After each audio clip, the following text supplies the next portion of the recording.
सभी को प्रणाम। हम पढ़ रहे हैं जन्म शताब्दी पुस्तक माला 18 साधना में वातावरण और श्रद्धा की महत्ता। तो आइए पूरे दिल से, पूरे भाव से, पूरी श्रद्धा से, केवल इसीलिए एक गायत्री मंत्र का उच्चारण करें पूरे दिल से कि हमारा श्रद्धा तत्व जो है बढ़ता चला जाए, जो गुरुदेव लास्ट स्वाध्याय में हमें समझा रहे थे।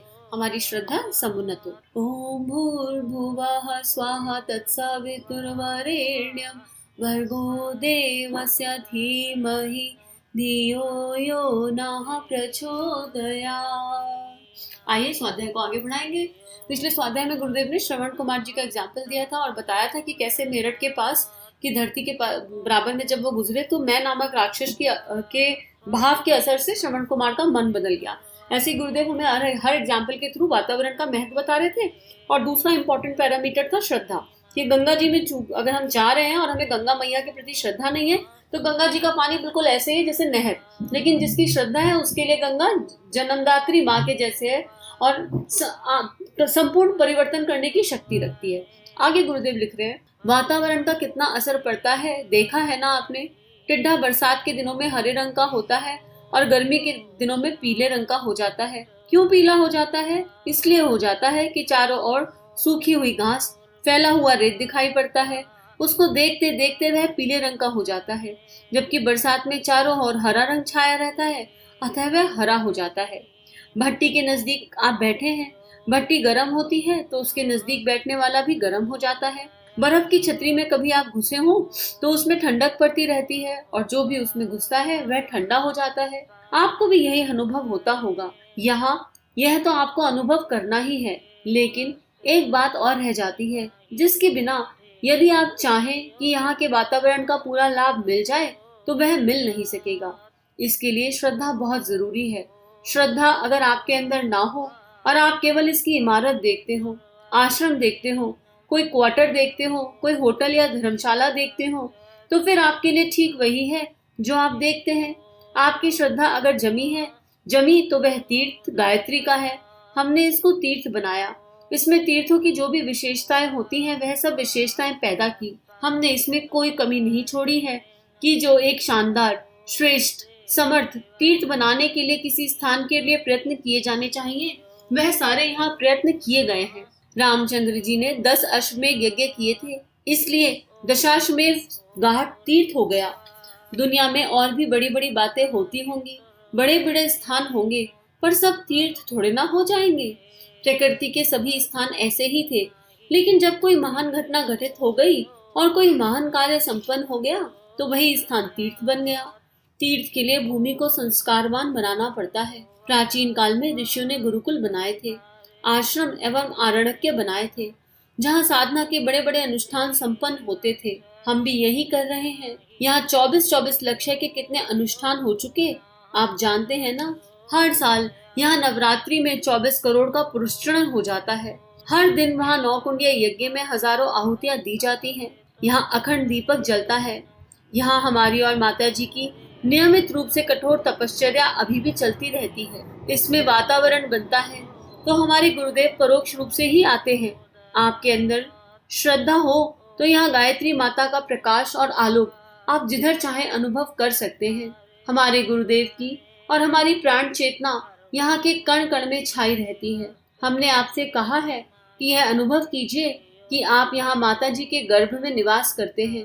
मुर्गी अपने अंडे को छाती से लगाकर जिस तरह बैठी रहती है और अंडे पकते रहते हैं, हम लोग भी उसी तरह से आपको छाती से लगाए बैठे रहते हैं और आपको पकाते रहते हैं। गुरुदेव फिर से वही कह रहे हैं कि श्रद्धा की कमी होगी तो कुछ भी फील नहीं होगा। ऐसा लगेगा कि एक होटल में आ गए, अच्छी रहने की व्यवस्था है, चलो खाना पीना भी फ्री है।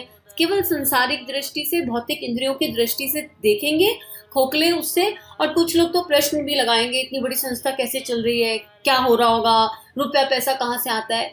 अपनी तार्किक बुद्धि में उलझे रह जाएंगे।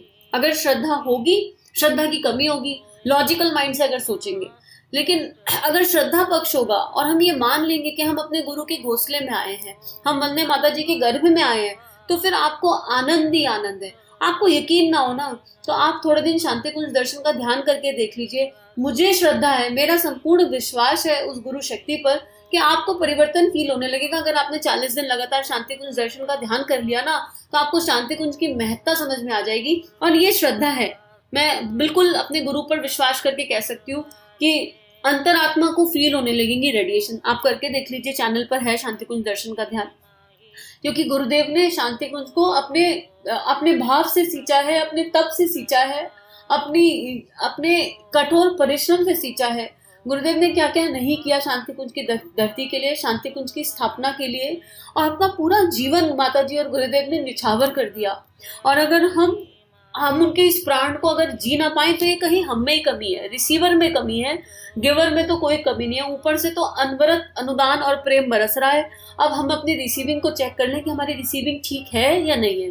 अगर हमारी रिसीविंग ठीक है तो हम उनके प्राण को अनुभव कर सकते हैं, और नहीं अनुभव हो रहा तो चेक लगाने की हम ही को जरूरत है।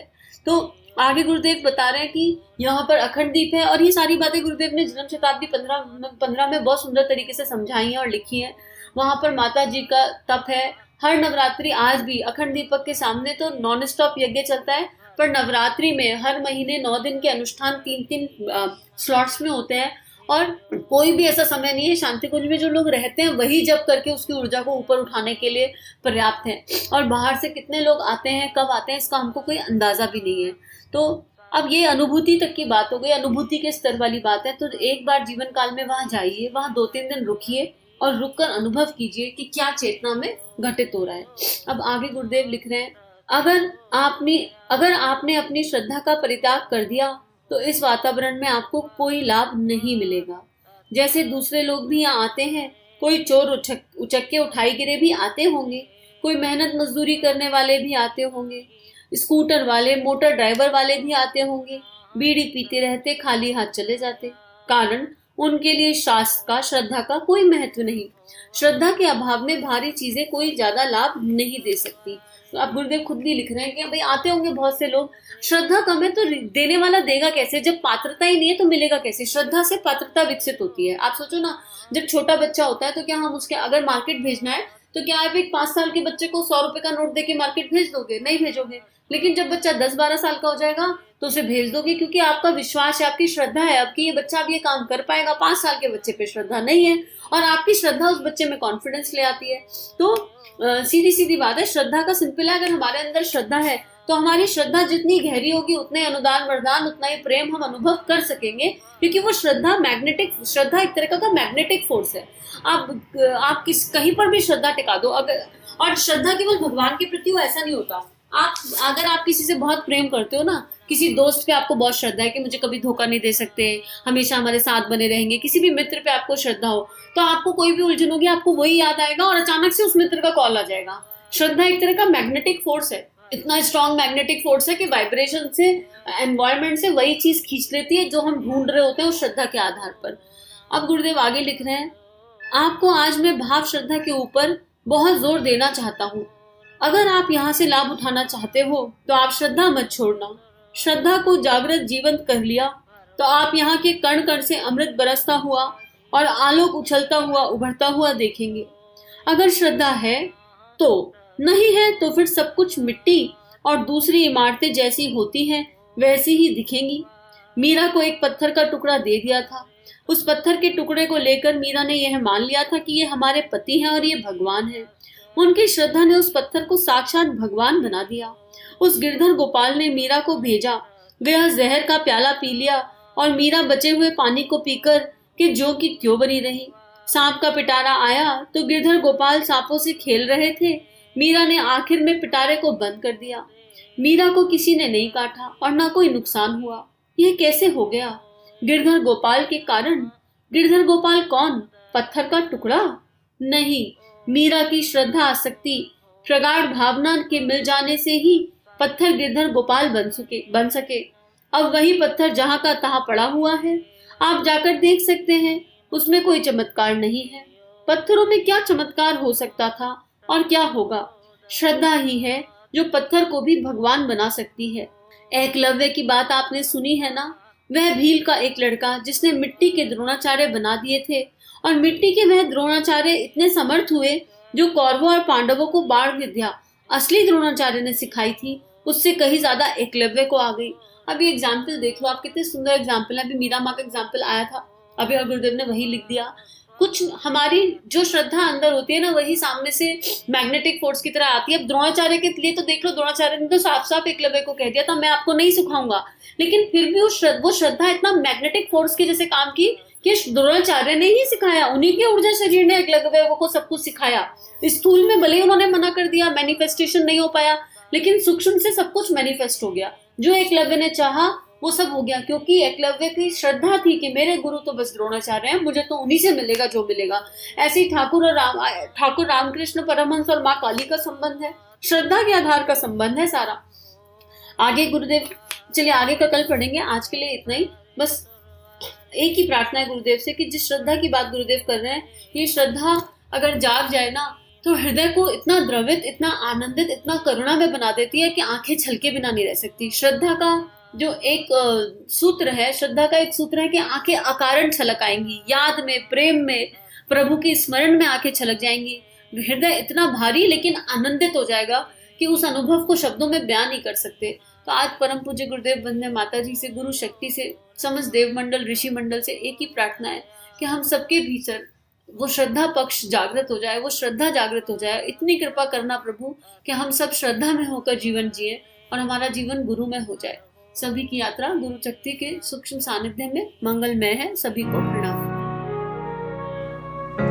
हमारे YouTube चैनल को सब्सक्राइब कीजिए और बेल आइकन पर क्लिक कीजिए ताकि आने वाली सभी वीडियो की नोटिफिकेशन आपको मिलती रहे। आप सभी को बहुत बहुत थैंक यू।